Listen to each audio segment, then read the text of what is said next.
Hello students, welcome back to my channel Sukriti Edutech. Today we will solve question bank on reproduction in plants class 5. If you like my videos then please like, share and subscribe. So start the video. First question of this question bank is what is not true about germination of seed? A seed needs oxygen to obtain energy from cotyledons. Cotyledons जो होते हैं वो seed leaves है. यही seed leaves हैं जिनसे एक growing seed को न्यूट्रिशन मिलता है. So this is a true. A seed needs water to soften the seed coat so that baby plant can come out easily. तो ये भी ट्रू है क्योंकि वाटर के हेल्प से सीड कोट जो है वो सॉफ्ट हो जाता है जिससे बेबी प्लांट बाहर इजीली आ सकता है. तो this statement is also true.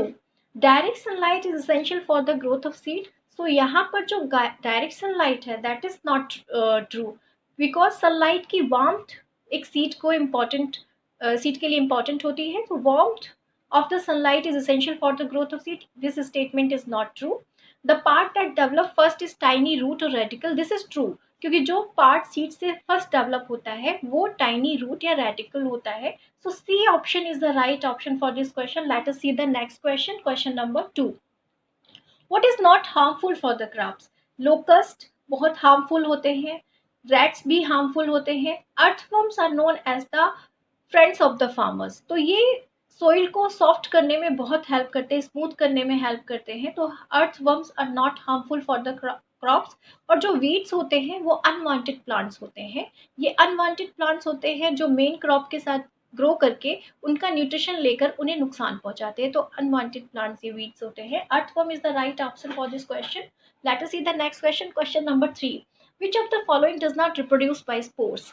तो इनमें से जो फंगाई है, फर्न है, मॉसेस है, इन तीनों में जो रिप्रोडक्शन होता है वो स्पोर्स के थ्रू होता है. और जो बेगोनिया है इसमें लीव्स के थ्रू होता है. So which option is correct now? D option is correct for question number 3. Let us see the next question. Question number 4. Separating the grain from chaff can be done by. इसमें जो process है जिससे chaff को grain से हम separate करते हैं वो विनोइंग है. C option is the right option for question number 4. Let us see the next question. Question number 5. Question number 5. Name of the sum of the plants are given below. How many of these are dispersed by wind? तो यहाँ पर हमारे पास कॉकलेबर है जिसका dispersion animals के through होता है. हिप्टेसिड्स जो है वो विंड के थ्रू होते हैं. और यहाँ पर मैदर जो है वो भी विंड के थ्रू होता है. मैपल का भी विंड के थ्रू होता है. और इसमें जेंथियम जो है उसका डिस्पर्सल एनिमल के थ्रू होता है. तो इसमें बाल्सम है उसका एक्सप्लोजन के थ्रू होता है. Explosion is the seed dispersal method. और डेंडेलियन में विंड के थ्रू होता है. और जो लास्ट है कोकोनट उसमें वाटर डिस्पर्सल होता है. सो 1, 2, 3 and mother. This is 4. So 4 is the right answer for this question. B option is correct. But let us see the next question. Question number 6. Select a plant pair that uses the similar kind of propagule for natural vegetative reproduction. यहाँ पर कुछ pair दिए गए हैं जिसमें similar kind का vegetative reproduction होता है. उसको हमें आइडेंटिफाई करना है. जो ये ब्रायोफाइलम है इसमें लीव्स के थ्रू होता है. और बोगेनविलिया में स्टेम कटिंग के थ्रू हो जाता है. कॉर्निया और स्ट्रॉबेरी में दोनों में ही सेम मेथड से होता है. That is stem buds. Stem buds के थ्रू इसमें रिप्रोडक्शन होता है. जिंसर एक स्टेम के थ्रू और ये टर्निप इज रूट. तो ये सारे ही डिफरेंट हैं. B option is the right option for question number 6. Let us see the next question. Question number 7. On the basis of seed dispersal Manisha made. ये क्वेश्चन एनएसओ 2018 में आ चुका है. सो let us see the question. On the basis of seed dispersal, Manisha made 4 groups of 3 plants each. In an attempt of doing so, she classified plants incorrectly in one of the groups. Identify this group and select the correct option. यहाँ पर एक groups बनाए गए हैं plants के जिसमें same method से seed dispersal होता है. लेकिन एक ग्रुप में कुछ मेंबर्स अलग हो सकते हैं. एक मेंबर अलग हो सकता है. हमें वो ग्रुप आइडेंटिफाई करना है. तो एप्पल, पपाया और पीच ये इसमें सीड डिस्पर्सल एनिमल्स के थ्रू होते हैं. तो इसमें एनिमल डिस्पर्सल मेथड होता है. Coconut, lotus and water lily यहाँ पर वाटर डिस्पर्सल होगा. एंड नेक्स्ट मैडर, डेनेलियन, हिप्टेस हमें पता है कि ये विंड डिस्पर्सल होता है. इनमें तीनों में ही विंड डिस्पर्सल होता है. यहाँ पर कैस्टर और बाल्सम में एक्सप्लोजन होता है. इनमें एक्सप्लोजन डिस्पर्सल मेथड होता है.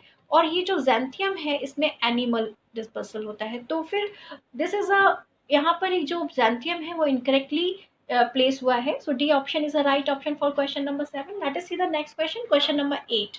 During the process of germination the parts that develop first is. तो यहाँ पर जब सीड जर्मिनेशन होता है, जो फर्स्ट पार्ट सीड से डेवलप होता है वो रूट होता है। तो A option is the correct option for question number 8। Let us see the next question, question number 9। Select the option that is not true about wind dispersal of seed. Seed dispersed by this method are small and light in weight. तो जो wind dispersal के लिए correct, एक seed को wind के through disperse होना है तो उसके कुछ करेक्टरिस्टिक फीचर होते हैं, जिसमें उसको साइज में स्मॉल होना चाहिए और लाइट वेट होना चाहिए, सो दैट वो विंड में आसानी से डिस्पर्स हो सके। This type of seed dispersal is found in cotton and dandelion. तो this is true, cotton and dandelion में विंड डिस्पर्सल ही होता है। Seed dispersed by this method may possess hair or wing-like structure. This is also true.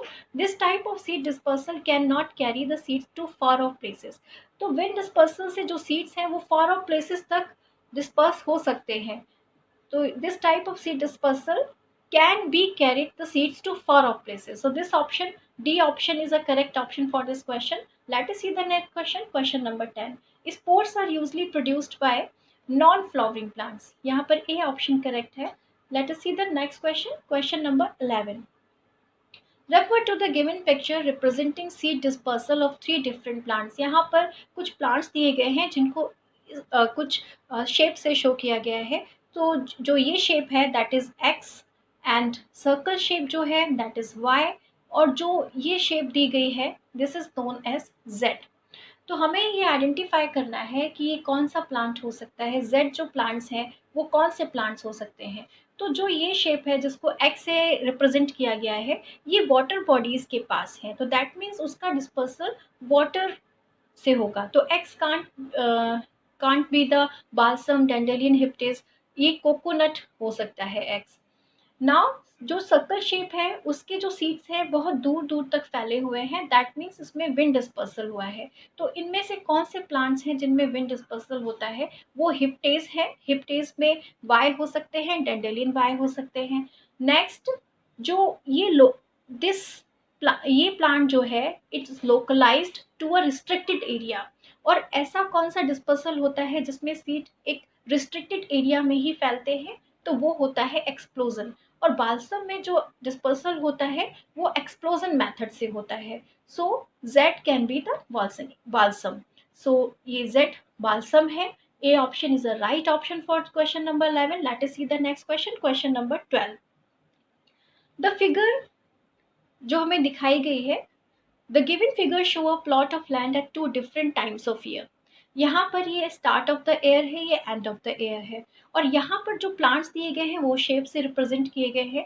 जैसे rectangle है उसको x दिया गया है, और जो सर्कल है वो है वाई, और जो ट्राइंगल शेप से है वो जेड प्लांट्स हैं। Now which of the following could be P and maple respectively. इसमें से कौन सी शेप के प्लांट्स जो है वो पी और मैपल हो सकते हैं। तो पी का हमें मेथड पता है डिस्पर्सल का, वो एक्सप्लोजन मेथड से होते हैं। और जिस सीड का डिस्पर्सल एक्सप्लोजन मेथड से होता है उसका जो लोकेशन होती है उसको वो एक रिस्ट्रिक्टेड एरिया में ही डिस्पर्स होते हैं, वो दूर दूर तक नहीं फैलते हैं। तो इसमें कौन से जो प्लांट है वो एक रिस्ट्रिक्टेड एरिया में है, तो वो है ये प्लांट्स, ये एक रिस्ट्रिक्टेड एरिया में ही है। तो x can be the P. तो पी जो है वो एक्स हो सकता है। मैपल का जो डिस्ट्रीब्यूशन होता है वो विंड के थ्रू होता है। विंड डिस्पर्सल के थ्रू सीड्स दूर दूर तक जाते हैं। तो square can be the, maple can be the Y, क्योंकि ये जो सर्कल शेप है दूर दूर तक फैली हुई है, तो maple can be the Y. और जो ट्राइंगल है उसमें वाटर डिस्पर्सल हुआ होगा बिकॉज ये वाटर बॉडीज के पास ही है।